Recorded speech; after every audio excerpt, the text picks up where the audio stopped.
अस्सलाम वालेकुम। हम लोगों ने सबसे पहले जो स्टार्ट की है वो है रेस्पिरेटरी फिजियोलॉजी की सीरीज़, जिसमें सबसे पहले लंग वॉल्यूम्स और कैपेसिटीज़ आती हैं। तो हमारे पास 4 लंग वॉल्यूम्स होते हैं और 4 लंग कैपेसिटीज़ होती हैं।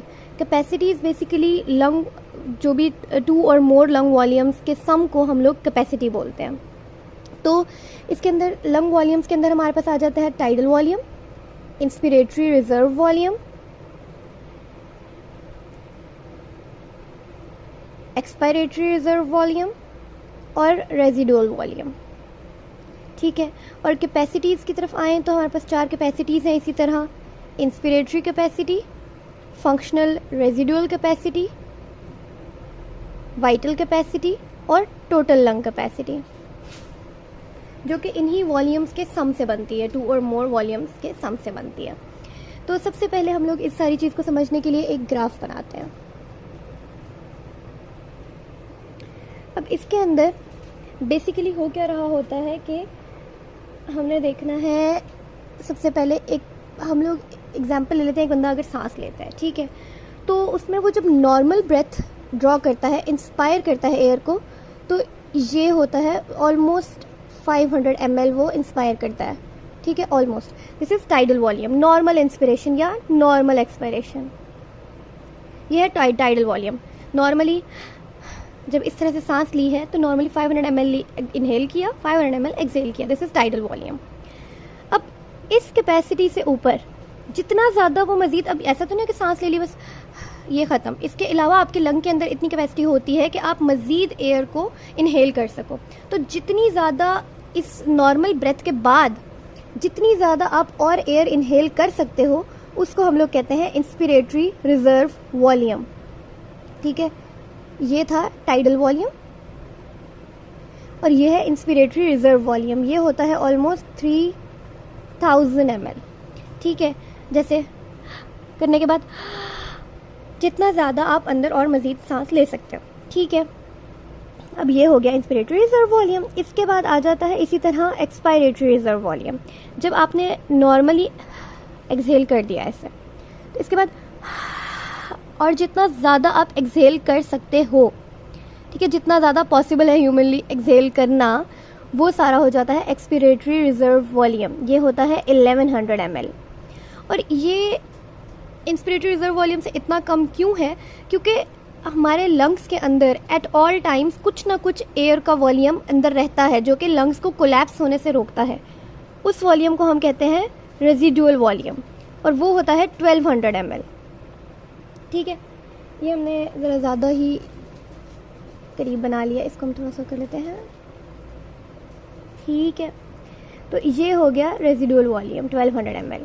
अब एक्सपीरियंस ये ख़त्म। ठीक है, अब आ जाते हैं हम लोग कैपेसिटीज़ की तरफ। तो इंस्पिरेटरी रिजर्व वॉल्यूम और टाइडल वॉल्यूम मिलाकर बनती है इंस्पिरेटरी कैपेसिटी। टाइडल वॉल्यूम ये VT इस तरह से कर लें आप। ठीक है, ये हो गई 3500 ml। ये क्या है? मतलब ये बेसिकली नॉर्मल ब्रेथ प्लस जितनी ज़्यादा और आप ब्रेथ कर सकते हैं, अंदर ड्रॉ कर सकते हैं, जितनी लंग के अंदर कैपेसिटी है एयर को होल्ड करने की, इंस्पायर करने की जितनी कैपेसिटी है, वो इंस्पिरेटरी कैपेसिटी हो गई। ठीक है, इसके बाद आती है फंक्शनल रेजिडुअल कैपेसिटी। ये इसमें टाइडल वॉल्यूम को इंक्लूड नहीं करना है। इसमें बेसिकली ये है कि जब नॉर्मल एक्सपायरेशन हो गई है, ठीक है, एयर आपने एक दफ़ा ब्रीद आउट कर दिया है, अब उसके बाद आपकी लंग में कितनी एयर पीछे रह गई है, रेजिडुअल वॉल्यूम भी और जितनी जो ओवर एंड अबव आप और ले सकते हो, रिजर्व में रख सकते हो, वो सारी मिला के कितनी ज़्यादा और आप के अंदर कैपेसिटी है लंग के अंदर एयर को रखने की आफ्टर नॉर्मल एक्सपायरेशन, इसको कहते हैं फंक्शनल रेजिडुअल कैपेसिटी। ठीक है, ये 2 चीज़ें हो गई एक्सपायरेशन और इंस्पिरेशन से रिलेटेड। इसके बाद आ जाती है वाइटल कैपेसिटी। ये हमारे पास 3 वॉल्यूम्स का सम होता है: inspiratory reserve volume, tidal volume और एक्सपिरेटरी रिजर्व वॉल्यूम। मतलब एक डीप ब्रीद इन करने के बाद फुल एक्सपायर, जितना फोर्सफुली एक्सपायर कर सकता है बंदा, वो सारा का सारा वाइटल कैपेसिटी में आ जाता है। नॉर्मल ब्रीदिंग भी इसके बीच में आ गई, फुल इंस्पायर और फुल एक्सपायर करने का सारा जो कुछ आ जाता है इसके अंदर वाइटल कैपेसिटी में आ जाएगा। ठीक है, inspiratory reserve volume, expiratory reserve volume plus tidal volume, ठीक है। और टोटल लंग कैपेसिटी तो नाम से ही समझ आता है, सारे के सारे वॉल्यूम्स मिला के टोटल लंग कैपेसिटी आ जाएगी।